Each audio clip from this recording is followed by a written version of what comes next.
아빠카팟! 간단하게 보고 듣는 인도네시아 뉴스 2월 3일 수요일 시작합니다. 좋아요와 구독 버튼 잊지 마세요. 2월 2일 기준 인도네시아 코로나19 현황입니다. 신규 확진자 수는 전날에 비해 1,379명이 추가된 109만 9,687명, 사망자 수는 304명 추가된 3,581명, 회복자 수는 12,848명 추가된 89만 6,530명입니다. 지역별로는 자카르타에서 가장 많은 신규 확진자가 발생하였습니다.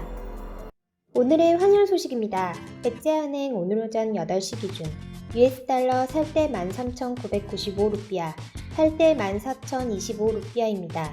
루피아 대 하나 정보입니다. 하나은행 오늘 오전 10시 기준 매매 기준율 100루피아에 7.95원으로 측정되었습니다. 오늘의 첫 번째 소식입니다. 중국산 코로나19 백신 접종을 시작한 인도네시아에서 접종 후 확진자가 잇따라 발생해 불안감이 커지자 정부가 진화에 나섰습니다. 자카르타 외곽 데폭시의 프라디 수프리아트나 부시장은 지난달 14일 코로나19 백신을 접종한 뒤 같은 달 28일 2차 접종을 앞두고 발열 증상이 생겼습니다. 그는 2차 접종을 미루고 코로나19 유전자 증폭 검사를 받은 결과 확진 판정을 받았습니다. 인도네시아 정부는 집단 면역을 위해 인구의 70%인 1억 8,750만 명에게 백신을 무료로 접종하기로 하고 중국 시노백 백신 300만 회부터 들여와 접종을 하고 있습니다. 당국은 시민들이 백신 접종을 거부할까봐 조코 위도도 대통령과 60세 이하 전국 지자체장이 먼저 접종해 모범을 보이도록 했습니다.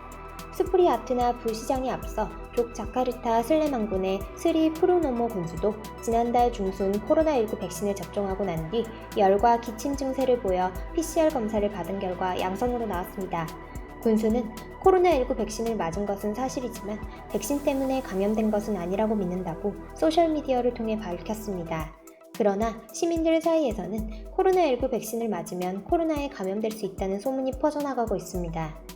시민들은 가뜩이나 시노백 백신이 화이자, 모더나 등 선진국 백신에 비해 효능이 떨어져 실망스러운 데다 접종 후 감염 소식까지 잇따르자 불안감을 감추지 못하고 있습니다. 시노백 백신은 3상 임상 시험 결과 그 효능이 인도네시아에서는 65.3%, 터키에서는 91.25%, 브라질에서는 50.38%로 나타났습니다. 인도네시아 보건부의 백신 관련 대변인 시티 나디아 타르미지는 기자들에게 시노백 백신 접종 때문에 코로나19에 감염되는 것은 거의 불가능하다며 진화에 나섰습니다. 그는 시노백 백신은 죽거나 비활성화된 바이러스를 담은 사백신이라며 백신 접종 후에도 항체 형성에 시간이 필요하기 때문에 그 사이 코로나19에 감염될 수도 있다고 설명했습니다. 이어 코로나19 백신 접종 뒤에도 항체가 형성될 때까지 마스크 착용 등 보건 지침을 반드시 준수해달라고 강조했습니다. 자카르타 등 일부 지자체는 접종 거부 시 과태료 부과 등 처벌 규정도 마련했습니다.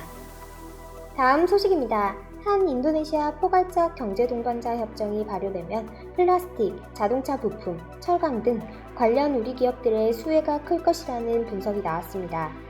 3일 한국무역협회 국제무역통상연구원이 발표한 한 인도네시아 세파 체결 효과 보고서에 따르면 지난해 12월 18일 체결된 양국 간 세파로는 인도네시아는 수입 품목의 92.1%, 2019년 수입액 기준으로는 93.5%에 달하는 품목의 관세를 철폐하기로 했습니다.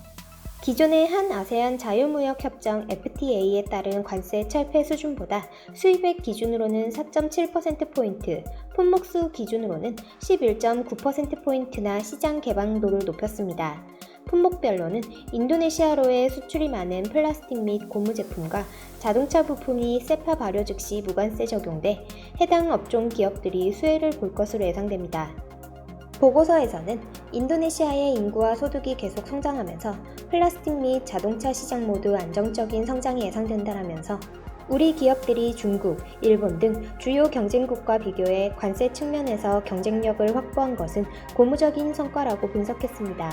아울러 철강 제품, 면사 및 원심 펌프 등도 추가적인 관세 인하에 따른 수출 증가가 기대됩니다. 특히 철강 제품의 경우 기존 한 아세안 FTA에선 최대 15%에 이르는 기준세율이 적용됐는데 세파가 발효되면 발효 7년 뒤부터는 단계적으로 관세가 철폐됩니다. 무역협회 김경화 수석연구원은 인도네시아는 인구 2억 7천만 명의 세계 4위 인구 대국이자 국내 총생산 GDP도 1조 1천억 달러에 달하는 동남아 최대 경제 규모를 지닌 국가라며 조속한 시일 내 한 인도네시아 세파가 발효될 수 있게 정부와 국회가 노력해야 한다라고 말했습니다. 다음 소식입니다. 인도네시아의 지난 1월 물가 상승률은 최근 3개월 중 최저치를 기록하였습니다. 인플레이션 압력의 대부분은 코로나19로 인해 악화되어 있는 소비자들의 소비 심리 회복이 아니라 비용 증가에서 비롯되었습니다. 인도네시아 통계청은 지난 1월 소비자 물가 지수가 전년 같은 달보다 1.55% 올랐다고 밝혔습니다. 이 물가 상승률은 작년 11월에 1.59%, 12월에 1.68%보다 둔화되었습니다. 식품 가격, 연료비, 전기료 등을 제외한 핵심 물가 상승률은 12월에 1.6%에 비해 지난 1월에는 1.56%로 둔화되었습니다. 수아리안토 통계청장은 지난 1일 기자회견에서 이처럼 핵심 물가 상승률이 둔화되는 것은 내수가 여전히 위축된 것을 보여준다. 코로나19 팬데믹 기간 동안 이동성이 감소했고 경제가 침체되었다. 이로 인해 국민의 소득이 줄었고 수요에도 영향을 미쳤다라고 말했습니다. 정부는 코로나19 전체 확진의 70% 이상을 차지하는 자바와 발리에 대규모 사회적 규제를 가했습니다. 그럼에도 불구하고 새로운 확진자와 사망자의 수는 계속 증가하여 지난 1월은 최악의 달이 되었습니다. 세계 무역 전쟁과 악천후로 인해 몇몇 필수 상품의 공급이 원활하지 못함에 따라 1월의 인플레의 81%가 식품, 음료 및 담배 때문에 발생하였습니다. 일부 식품은 공급 부족으로 1월에 가격이 크게 올랐습니다. 통계청 자료에 따르면 지난 1월 중국의 콩 수요 급증으로 지난달 전 세계 콩 가격이 급등하면서 템페와 두부 가격이 상승해 1월 식음료 물가 상승에 6%의 기여를 한 것으로 나타났습니다. 인도네시아는 콩 소비의 70에서 90%를 수입 콩에 의존하고 있습니다. 고추와 생선을 포함한 다른 식품 가격도 1월에 가파르게 인상되었습니다. 이는 인도네시아가 우기에 접어들면서 폭우와 악천후로 생산과 유통에 차질이 빚어졌기 때문이라고 수아리안토는 말했습니다. 그러나 농림부는 2월과 3월에는 이 품목에 대한 공급이 정상으로 돌아올 것으로 예상했습니다. 다음 소식입니다. 북부 수마트라 메단시에서 바람을 피우다가 아내에게 붙잡힌 남성이 아내에게 불을 질러 경찰에 붙잡혔습니다. 50% 이상의 화상을 입은 피해자는 병원으로 옮겨 치료를 받고 있습니다. 2월 1일자 현지 뉴스에 따르면 메단 델리 스러당 지역에 사는 남성이 아내에게 불을 지르고 도망가다 경찰에 총을 맞고 붙잡혔다고 보도했습니다. 경찰은 아내에게 불지른 가해자의 범행 동기를 조사하고 있습니다. 목격자에 따르면 가해자가 다른 여성과 바람 피우는 것을 아내에게 들켜 붙잡히자 화가 나 범행을 저지른 것으로 보이고 있습니다. 2월 3일 인도네시아 소식 여기서 마치겠습니다. 유익한 정보 되셨으면 좋아요와 구독 버튼 부탁드립니다. 테리마 카시.